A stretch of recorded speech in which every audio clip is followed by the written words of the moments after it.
Uttaranchal University, Dehradun, NAC A+ accredited university. Hi hello నమస్తే welcome to our channel మనం TV. నేను మీ శాన్వి. ఈరోజు మనతో పాటు సీనియర్ పొలిటికల్ అనలిస్ట్ అంకం రావు గారు ఉన్నారు. ఆయనతో మాట్లాడి ప్రస్తుత రాజకీయాల గురించి తెలుసుకుందాం. హాయ్ సార్, నమస్తే. నమస్తే అండి. సార్, ఇప్పుడు ఏపీలో ఎలక్షన్స్ దగ్గర పడుతున్నాయి. మరి ఈ సిచ్యువేషన్ ఏంటి అంటే వైఎస్ఆర్సీపీ వాళ్ళు జగన్ అగైన్ అనే ఒక స్లోగాన్ని ప్రజల్లోకి తీసుకువెళ్ళాలని చాలా బలంగా కోరుకుంటున్నారు అండ్ ప్రయత్నిస్తున్నారు కూడా. అండ్ దీని యొక్క ముఖ్య ఉద్దేశం ఏంటి? అంటే సహజమే కదా, వాళ్ళ అభిమానులు మళ్ళీ ఆయన రావాలని కోరుకుంటారు. రాష్ట్ర ప్రయోజనాలు ఆశించిన వాళ్ళు రాష్ట్రంలో జరుగుతున్నటువంటి పరిపాలన దృష్టిలో పెట్టుకొని తిరిగి జగన్ వద్దని చెప్పని ప్రజలు భావిస్తున్నారు. ప్రజలే కాకుండా సొంత చెల్లెలు కూడా దాన్ని స్లోగన్ అందుకుంది, బై బై జగన్. ఒకనాడు బై బై బాబు అన్నారు కదా, అందుకని చెప్పి ఇప్పుడు ఆమె తిరిగి బై బై జగన్ అని చెప్పని ఆమె మొదలుపెట్టేసింది. చెల్లెలకు సమాధానం చెప్పుకోలేక వాళ్ళు రకరకాలుగా ఆమెను విమర్శిస్తూ వ్యక్తిత్వ హననం కూడా చేస్తూ ఉన్నారు. సరే, అది వాళ్ళ సాంప్రదాయం, వాళ్ళ అవసరం కూడా. ఎందుకంటే ఆంధ్ర రాష్ట్రానికి ఇప్పుడు చంద్రబాబు నాయుడు గారు అవసరం అనేది ప్రజల భావన. తిరిగి మళ్ళీ గాడిలో పడాలన్నా కూడా, ఆర్థికంగా మళ్ళీ అవకాశాలు రావాలన్నా కూడా, చదువుకున్న వాళ్ళకి ఉద్యోగాలు రావాలన్నా కూడా నిస్సందేహంగా చంద్రబాబు నాయుడు గారు రావాలనేది ప్రజల యొక్క భావన. ముఖ్యమంత్రి కావాలనేది జగన్మోహన్ రెడ్డి గారి అభిమానుల కోరిక. కారణం ఏంటంటే ఆయన ముఖ్యమంత్రి పదవి అంటూ వస్తే న్యాయస్థానాల చుట్టూ తిరిగే పని ఉండదు, ఆయన మీద ఉన్నటువంటి అభియోగాలను తప్పించుకొని తిరగవచ్చు. అలాగే కార్యకర్తలకి కావాల్సినంత వాళ్ళకి డబ్బులు పందారం చేయొచ్చు, తన సంస్థలు విజయవంతంగా లాభాల్లో పయనించవచ్చు. రాష్ట్రం ఏమైపోయినా వాళ్ళకి సంబంధం లేదు కాబట్టి వాళ్ళ అవసరాల దృష్ట్యా వాళ్ళు తిరిగి అధికారంలో ఉంటే వాళ్ళ మీద ఉన్న అభియోగాలని, వాళ్ళకు ఉన్నటువంటి అధికారాన్ని అడ్డం పెట్టుకొని నిలబెట్టుకుంటానికి వాళ్ళ ప్రయత్నం వాళ్ళు చేస్తున్నారు. ప్రతిసారి కూడా అబద్ధాలను ప్రజలు నమ్మరు, ఒక్కసారి నమ్మారు. గతంలో ఈయన పరిపాలన ఏంటో వాళ్ళకి తెలియదు, అంతకుముందు ఎప్పుడు ఈయన పరిపాలన చేయలేదు కాబట్టి సహజంగా నమ్మారు. వాళ్ళ నాన్న రాజశేఖర రెడ్డి గారు ఏదో చేశారని చెప్పని ప్రచారం చేసి అది నిజమని ప్రజలను నమ్మించి ఆయన చనిపోవటం వల్ల అలా చాలామంది దృష్టిలో ఆయన దేవుడు అయ్యాడు. ఆ విషయంలో దాన్ని అడ్డం పెట్టుకొని వీళ్ళు అధికారం రావడం కూడా జరిగింది.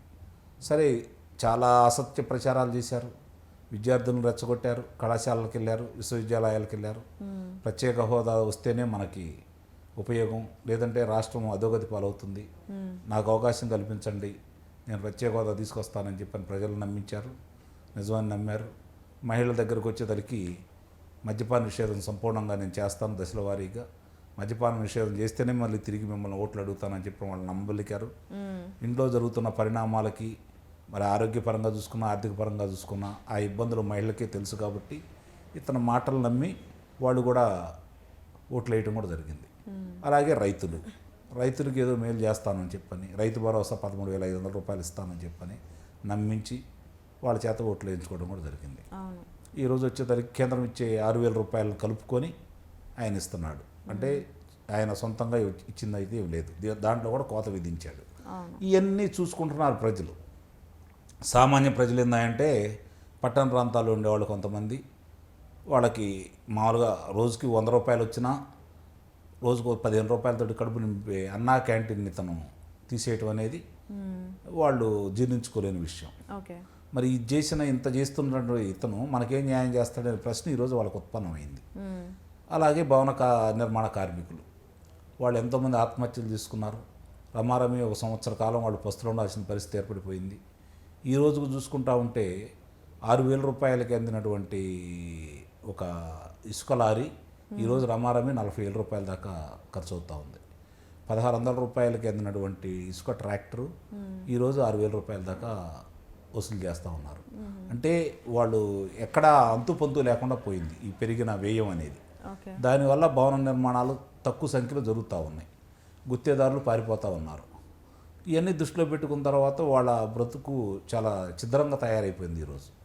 అంటే వాళ్ళు ఒకవేళ రేట్లు పెంచినా కూడా పనికి 600 దాన్ని 800 చేసుకున్నా కూడా, ఎక్కువ చేసుకున్నా కూడా, కానీ ఈరోజు వాళ్ళకి వారానికి 6 రోజులు పని నుంచి 5 రోజులు కూడా లేదు, 2 రోజులు కూడా లేదు అనే పరిస్థితి ఏర్పడింది వాళ్ళకి. మరి ఇట్లా చూసుకుంటా ఉంటే ఏ రంగం బాగుంది, ఏ వ్యవస్థ బాగుంది, కానీ ఏ ప్రాంతం బాగుందని చెప్పుకోవడానికి ఈరోజు అగమయగోచరంగా ఉంది. ఆ రోజు పట్టిసీమ ద్వారా చంద్రబాబు నాయుడు గారు పట్టిసీమ గోదావరి నీళ్ళు తీసుకొచ్చేసి కృష్ణా పరివాహక ప్రాంతానికి నీళ్ళు ఇచ్చిన సందర్భంగా శ్రీశైలంలో నుంచి నీరు తీసుకొని రాయలసీమకు అందించడం కూడా జరిగింది. ఇదే కృష్ణానది నుంచి. మరి ఈరోజు ఈ 4 సంవత్సరాల 8 నెలల ఈ రోజుకి వచ్చేసరికి 15వ రోజు. మరి మీరేం సాధించారు? అసంతృప్తిగా ఉన్నటువంటి అవి పనులు ఏదన్నా ఏం పూర్తి చేశారని చెప్పుకోవడానికి వీళ్ళ దగ్గర ఏమీ లేదు. మరి అవి స్పష్టంగా ఈరోజు రైతులకు కనపడతా ఉంది. ఆ రోజు మరి రాయలసీమలో ఉద్యానవన పంటలు బాగా పండినాయి. అలాగే అరటి తోటలు కావచ్చు, ఇవన్నీ కూడా ఈరోజు అక్కడ అరటికాయలు తీసుకొచ్చి గోదావరి జిల్లాలో అమ్ముతున్నారు. అంటే ఆ విధంగా అక్కడ వ్యవసాయానికి ఆ రోజు అభివృద్ధి జరిగింది. మరి వ్యవసాయాన్ని అభివృద్ధి చేసే క్రమంలో రైతులకి ఇవ్వాల్సిన రాయితీలన్నీ అప్పుడు ప్రభుత్వం ఇచ్చింది. మరి ఇప్పుడు మీరు ఏమి ఇచ్చారని చెప్పని ఈరోజు ప్రజలు మిమ్మల్ని కోరుకుంటారు. ఓకే, ఇప్పుడు ఎంత నష్టం జరిగినా సరే ప్రజల్లో వైఎస్ఆర్సీపీ పార్టీకి ఓటు బ్యాంక్ అనేది చాలా బాగుంది. మరి ఈ జగన్ ఎగైన్ అనే స్లోగన్ వర్కౌట్ అవ్వదంటారా? అంటే ఇక్కడ మనం మాట్లాడుకోవడానికి బాగానే ఉంటుంది, కానీ ప్రజల్లో వచ్చేతలకి చాలా వ్యతిరేకత ఉంది. అదే ఇప్పుడు నేను చెప్పిన అంశాలన్నీ కూడా ప్రజలు చర్చించుకుంటా ఉన్నారు. అలాగే ఈ ప్రభుత్వం వచ్చిన తర్వాత అణిచివేత ధోరణి, ఎవరైతే వారికి అన్నదండలుగా నుంచి ఓట్లేసి గెలిపించారో ఆ వర్గాల మీదే దాడులు ఎక్కువ జరిగినాయి. హత్యలు ఎక్కువ జరిగింది ఆ వర్గాలతోటి. బీసీలకు కావచ్చు, ఎస్సీలకు కావచ్చు, వాళ్ళే ఎక్కువ మంది అమరులయ్యారు.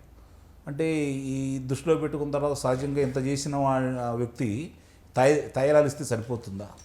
గతంలో రానియా అవన్నీ, గతంలో కూడా జరిగినాయి. ప్రభుత్వ వాళ్ళు మేలు చేశారు. కాకపోతే ఏంటంటే వాళ్ళు ఇంత ప్రచారం ఎప్పుడు చేసుకోలేదు. ఓసారి చేశాం కాబట్టి 5 సంవత్సరాలు సరిపోయేది అనుకున్నారు వాళ్ళు. వీళ్ళు ఏంటంటే ప్రతి సంవత్సరం దాన్ని గుర్తు చేస్తున్నారు. ఎందుకు గుర్తు చేస్తున్నారా అంటే వాళ్ళ వ్యాపార ధోరణి. 2019 వరకు సాక్షి పేపర్ కావచ్చు, సాక్షి పత్రిక కావచ్చు నష్టాల్లో ఉంది. అలాగే సాక్షి ప్రసార మాధ్యమం కావచ్చు. ఈరోజు వచ్చిన తర్వాత వారానికి 3 సార్లు 4 సార్లు వాళ్ళ పత్రికలో మొదటి పేజీలోనే వాళ్ళు ప్రత్యేకంగా వ్యాపారానికి సంబంధించి ప్రచారం చేస్తూ ఉన్నారు. దానికి ప్రభుత్వం నుంచి రమారమి ₹1 కోటి పైన ప్రతి వారం వాళ్ళకి అందుతూ ఉంది.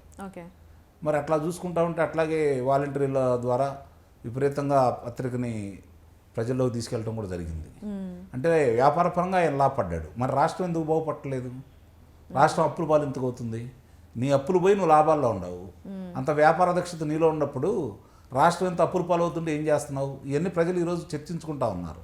అనుకున్నంత సులువుతరం కాదు రేపు ఎన్నికలు జరగడం అనేది.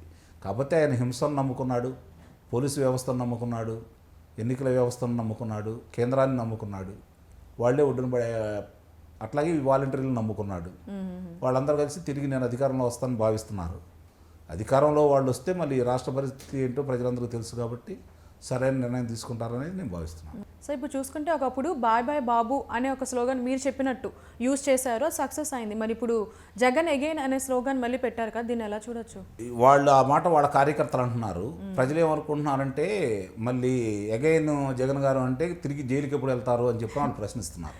ఓకే, అది. Thank you sir.